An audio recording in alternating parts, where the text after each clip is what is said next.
China, May 1966. Mao Zedong declares war on the old world. In his own words, to rebel is justified. 3 words that ignite the Cultural Revolution. Within weeks, students across the nation transform into Red Guards, Mao's teenage army. Fueled by fanatic devotion, they attack teachers, raid homes, and destroy centuries of culture. Historian Roderick MacFarquhar writes, Mao unleashed the young to crush his enemies and reclaim total power.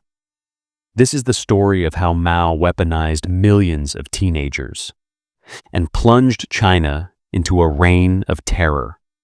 May 16, 1966. The day China changes forever. Mao Zedong pushes the May 16th notification through the Politburo, a document accusing revisionists inside the party of plotting against him. It is a lie, but it is the lie he needs. Historian Frank Dikötter notes bluntly, Mao created an imaginary enemy in order to unleash real violence. Mao is angry. His prestige has fallen since the Great Leap Forward famine. Millions died under his policies. Critics whispered. Some openly questioned his judgment. Mao wants revenge. He wants absolute power again. And he knows exactly how to get it. By weaponizing the young. At Beijing University, philosophy instructor Nye Yuanzi posts a big character poster accusing school leaders of being capitalist reactionaries. The accusation is groundless, but Mao praises it personally. He declares it the first Marxist big character poster in China. Historian Jonathan Spence writes, Mao's endorsement of this poster was the opening shot of the Cultural Revolution. From that moment, Mao sends a message to China's youth. Accuse, expose, attack, no matter the truth. Schools begin chaos. Teachers are denounced. Party officials are interrogated. Accusations spread like wildfire. Anyone who hesitates is labeled a revisionist. Anyone who questions Mao becomes an enemy. Leaders who attempt to calm the situation, like Liu Shaoqi and Deng Xiaoping, are silenced. Their authority stripped. Their warnings ignored. Mao wants no restraint, no moderation, no control. Historian Andrew Walder summarizes the moment. Mao deliberately dismantled authority so that only his will remained. July 1966. Mao swims in the Yangtze River in front of reporters. A staged performance to show his strength. State newspapers proclaim, Chairman Mao is as vigorous as ever. It is symbolic Mao is back, and now he's ready to unleash the storm. By early August, Mao endorses the idea of teenage revolution. He urges students to strike down all demons and monsters. He urges them to destroy the 4 olds. Old ideas, old culture, old customs, old habits. Historian Roderick MacFarquhar writes, Mao encouraged the young to become shock troops against anyone who stood in his way. The message is unmistakable. Destroy the past. Destroy authority. Destroy the old world. And the teenagers, millions of them, listen. The Red Guards are about to rise. They came from middle schools, high schools, universities. Most were 15 to 19 years old. Many had never seen real violence before. Mao was about to change that. The Red Guards did not emerge naturally. They were engineered. Historian Roderick MacFarquhar confirms. Mao created the Red Guards as a political instrument, not a spontaneous mass movement. Their purpose was simple: destroy Mao's enemies, real or imagined, and terrify the nation into obedience. The Central Committee releases its blueprint for chaos: Decision on the Great Proletarian Cultural Revolution. It tells the youth, reject teachers, reject parents, reject tradition, reject caution. It orders the destruction of the four olds, and it declares Mao's enemies everywhere. Historian Elizabeth Perry notes, the 16 points supplied ideological cover for what would soon become unrestrained violence. The teenagers read this document as a license, not for debate, but for war. Schools officially halt classes, not for weeks, for years. Mao wants the youth unanchored. No structure, no discipline, only him. Students form Red Guard units, complete with armbands and homemade insignia. Some wear military coats stolen from supply depots. Others carry thick belts, bamboo rods, bricks. Whatever could hurt. In abandoned classrooms, they read Mao's little red book aloud in a trance-like frenzy. One survivor later recalled, "We believed Chairman Mao was a god, and we were chosen to purify the world." At Tiananmen Square, 1 million Red Guards gather. Mao appears in a green army coat, a deliberate uniform to show he is one of them. Mao does not speak. He does not need to. He simply waves. He smiles. He gives his blessing. Then he places a Red Guard armband on Song Binbin, a girl from an elite family. After that rally, the Red Guards explode across Beijing. They beat teachers, drag principals through the streets, burn books, smash temples, loot homes. The government orders police not to intervene. Why? Because Mao wants the violence. Frank Dikötter writes, Mao lifted all restraints. The Red Guards acted knowing they had impunity. The first major slayings erupt in Beijing, district by district, school by school. The Red Guards target black elements, teachers, former landlords, suspected rightists, anyone with foreign books, anyone wearing Western clothing, anyone who hesitates.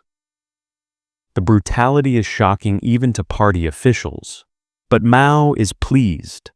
In private meetings noted by historian Andrew Walder, Mao says, "It is good to cause chaos. Chaos will produce the new order." To Mao, dead bodies are not a tragedy. They are proof the revolution is working. The Red Guards now have a leader, a mission, and no limits. Late August 1966, Beijing becomes a city under siege. Within days of Mao's Tiananmen rally, the capital transforms. Not metaphorically, literally. Streets choked with chanting youth, homes raided, school gates splintered, police standing aside, hands tied by Mao's orders. Mao wanted chaos, and chaos answered. The target lists expand.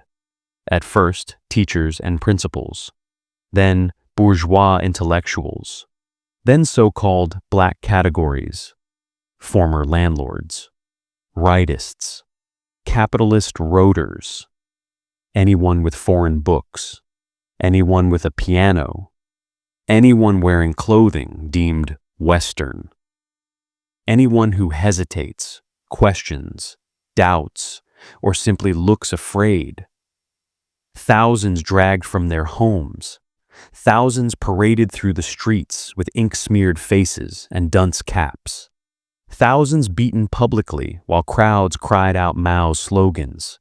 There was no defense, no appeal, no mercy. August 25th to 30th, 1966. The Daxing Massacre. This was the moment the terror crossed a line, even for the Cultural Revolution. In Daxing County, just outside Beijing, the killings became systematic, door to door, village by village, families executed on the spot. Infants, yes, infants. Killed to prevent counter-revolutionary revenge, according to local Red Guard reports. Historian Yang Su documents, over the course of days, 325 people were murdered in Daxing. The youngest was only a few weeks old, the oldest, 80. The killings were so horrific that even some Red Guards broke down. One survivor said, "We thought we were cleansing society. Instead, we became murderers." But the party leadership did not punish the killers. They praised them, because Mao approved of the brutality. As death tolls rise, Liu Shaoqi and other senior leaders beg Mao to restore order. They warn that the violence is out of control. Mao ignores them. Historian Roderick MacFarquhar writes that Mao dismissed concerns with chilling confidence. Revolution is not a dinner party. Many will die, but the ones who should die will die. To Mao, the bloodshed served a purpose. It crushed the old order. It humiliated intellectuals. It terrified the party into submission. It weakened rivals like Liu Shaoqi and Deng Xiaoping. And it elevated Mao to unquestioned, godlike authority. Every corpse was a political victory. September 1966. Beijing's cultural heritage is destroyed. Temples burned, ancestral halls smashed, historic scrolls tossed into bonfires. The Confucius Temple in Beijing is raided. Red Guards ransack thousands of artifacts, reducing centuries of culture to ashes. Historian Orville Schell records, "What could not be burned was broken. What could not be broken was desecrated." To Mao, this was purification. To the Chinese people, it was the erasure of their soul. Beijing is now trapped in a nightmare. And the rest of China is about to follow. The killings in Beijing should have alarmed Mao. Instead, they excited him. In Zhongnanhai, he reads reports from Red Guard groups across the capital. Beatings, executions, burnings, humiliations. He circles passages he likes in red pencil. Beijing's terror becomes Mao's blueprint for the entire country. On September 5th, 1966, Mao republishes his infamous directive, "Bombard the headquarters." To outsiders, it sounds like a metaphor. To the Red Guards, it is a command. Attack the bureaucrats. Attack your principals, your deans, your party secretaries. Attack anyone who doubts Mao. Students interpret his words literally. Anyone above them must fall. Anyone with authority, other than Mao, must be destroyed. Mid-September, Red Guard factions spread like wildfire. Beijing no longer holds a monopoly on terror. City after city erupts. Shanghai, Nanjing, Guangzhou, Changsha, Chongqing, Harbin, Wuhan, Tianjin. Red Guard units multiply like warlords, each claiming loyalty to Mao, each competing to prove who is more revolutionary, each escalating violence to gain attention. To be too soft meant you weren't loyal enough. So the brutality escalated. In late September, Mao approves a radical directive: destroy the 8 big histories, a term Red Guards use for libraries, museums, genealogies, archives, classical literature, historical records, ancestral shrines, cultural monuments. Anything that connected the Chinese people to their past must vanish. Red Guards burn millions of books. Priceless manuscripts become ash. Entire family histories disappear in hours. This is not chaos. This is intentional cultural annihilation. A stunning decree. Red Guards may travel anywhere in China for free. Trains, boats, buses, all cost nothing. Mao wants the terror mobile, nationwide. Historian Roderick MacFarquhar explains. Mao mobilized the Red Guards as a national shock force, destabilizing the entire state apparatus. Within weeks, millions of teenagers swarm across China. Cities become battlegrounds. Villages burn. Teachers flee. Local officials hide or commit suicide. The Cultural Revolution is no longer a Beijing nightmare. It is a continental disaster. Competition intensifies. Who is more devoted to Mao? Who is willing to kill more class enemies? Who can destroy more relics? Who can humiliate more intellectuals? Small disagreements inside Red Guard factions erupt into street warfare. Stones, iron rods, Molotov cocktails. Some units steal rifles from poorly guarded armories. Historian Yang Jisheng documents. Student groups armed themselves and fought pitched battles. Some cities experienced hundreds of deaths in weeks. Blood becomes the language of revolution. Mao watches from Zhongnanhai, and he smiles. He writes privately, "Revolution must be made with thunder and storm." He believes the country must be purified through destruction. He wants the old China dead. He wants his rivals broken. He wants absolute power. Millions will suffer for it. By early 1967, the Red Guards have done what Mao wanted. Destroyed schools, crushed teachers, terrorized intellectuals, humiliated party officials, burned culture. But the violence does not stop. It mutates. Now Red Guards target not the old enemies, but each other. Red Guard groups begin splintering into dozens of factions with names like the East is Red, Revolutionary Rebels, the Red Fighters, Mao Zedong Thought Corps, the United Action Committee. Each claims to be the true representative of Mao's will. Each accuses the others of being revisionists. Each vows to defend Mao to the death.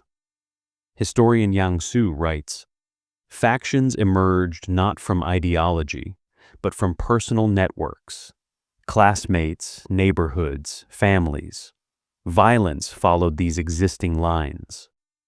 Friend fights friend. Classmates beat classmates. China becomes a battlefield of teenagers.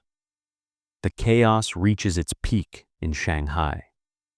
Workers' groups, students, and radical party cadres rise up against the municipal government.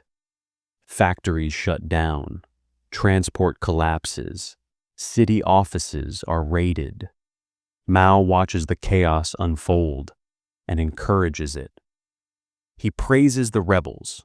Set up a Paris Commune in Shanghai, a reference to the violent 1871 uprising. This is not a metaphor. He wants full-scale revolutionary breakdown in cities across China, Chongqing, Wuhan, Changsha, Nanjing, Harbin, Xi'an. Red Guard factions engage in street combat. Rocks, chains, knives, homemade bombs, seized rifles, armored trucks welded together by factory workers. One Beijing survivor recalled, "We did not fear death. We feared being called counter-revolutionary." Fear becomes a weapon stronger than bullets. The Public Security Bureau is paralyzed. Mao's orders prevent them from intervening. But what about the People's Liberation Army? The PLA is told one thing: do not stop the Red Guards. Not yet. Why? Because Mao wants the factions to weaken each other. The more they kill each other, the fewer enemies Mao must deal with later. This is cruelty as strategy. When factions fight, each begs for Mao's support. Each sends reports claiming the other side is counter-revolutionary. Each wants the PLA to back them. Mao does not answer. He wants them desperate. Historian Elizabeth Perry notes, Mao manipulated the rivalries, granting favors selectively, ensuring no group became strong enough to challenge him. This is Dictatorship 101. Create chaos. Divide your followers. Rule the ruins. Entire districts become no-go zones. Factories become fortresses. Universities become war camps. Red Guard trucks roam cities like roaming militias. The violence reaches such extremes that even top party leaders panic. But Mao remains unmoved. He says, "Without great disorder, we cannot achieve great order." To Mao, the rivers of blood are not a crisis. They are a path to purification.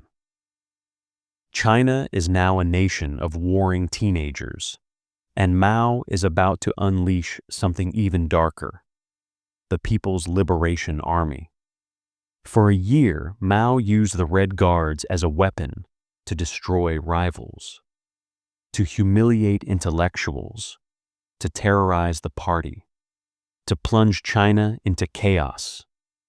But now, the teenagers have become unpredictable, violent, uncontrollable. They are no longer just Mao's tool. They are a threat. Historian Roderick MacFarquhar writes, "Once the Red Guards destabilized the state, Mao turned to the army to stabilize it, brutally. And so Mao prepares a new weapon, the PLA. July 1967. The Wuhan Crisis. The turning point. Two factions in Wuhan, the Million Heroes and the Wuhan Workers' General Headquarters, wage full-scale street battles. Mao sends trusted Marshal Chen Zidao to restore order. Instead, Chen sides with one faction. The violence spirals into armed insurrection. When Mao personally visits Wuhan, angry militia units surround his hotel. For the first time, Mao hears gunfire directed at him.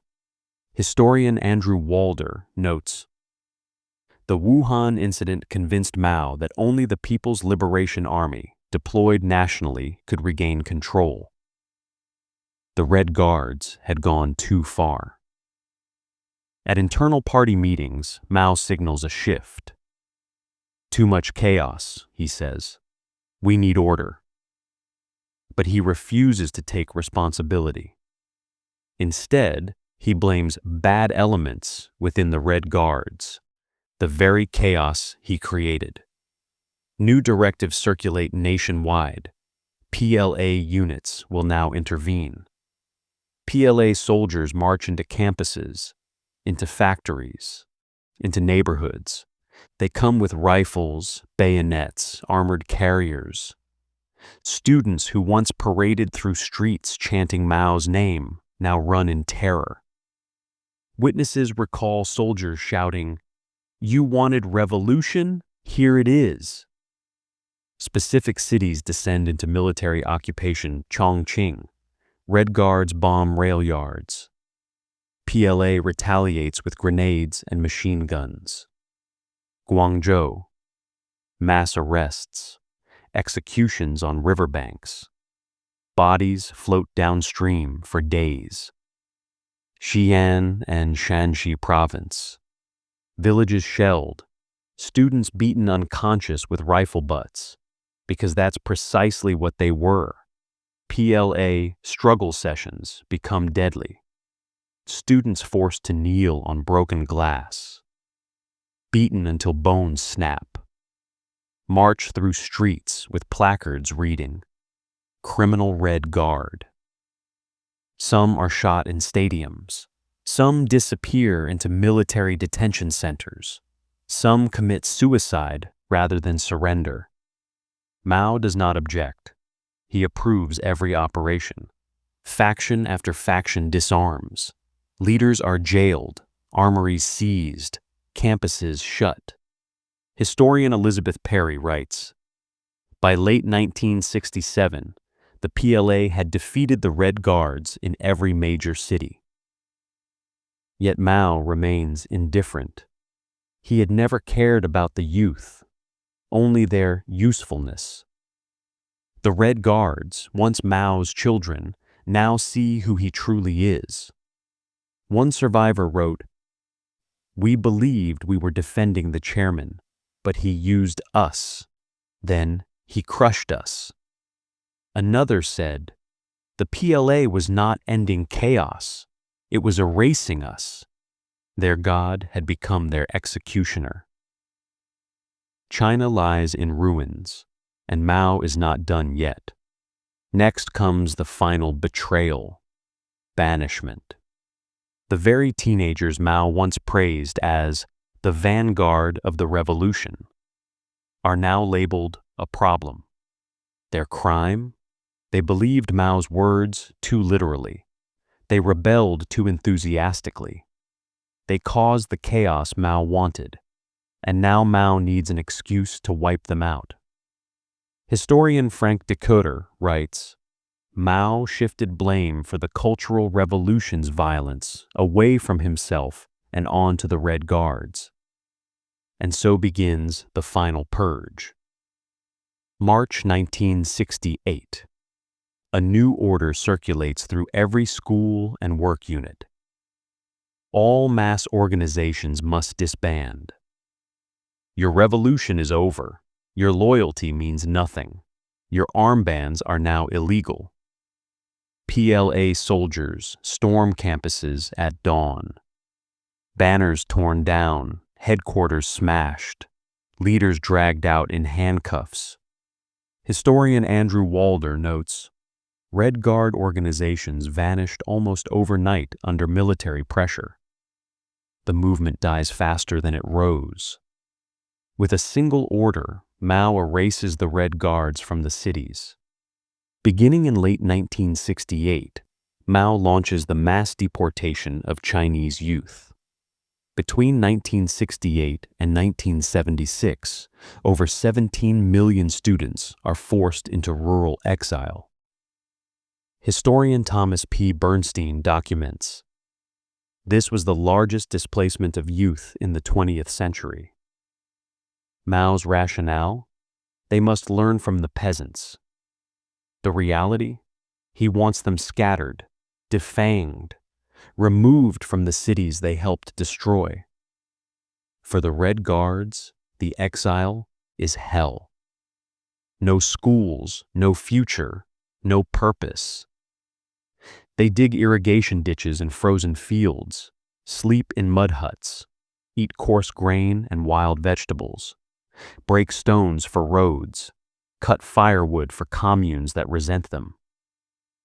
One former Red Guard wrote, "We destroyed our teachers. Now we had no teachers left." Another, "We thought we were Mao's army. Instead, we were dumped like garbage."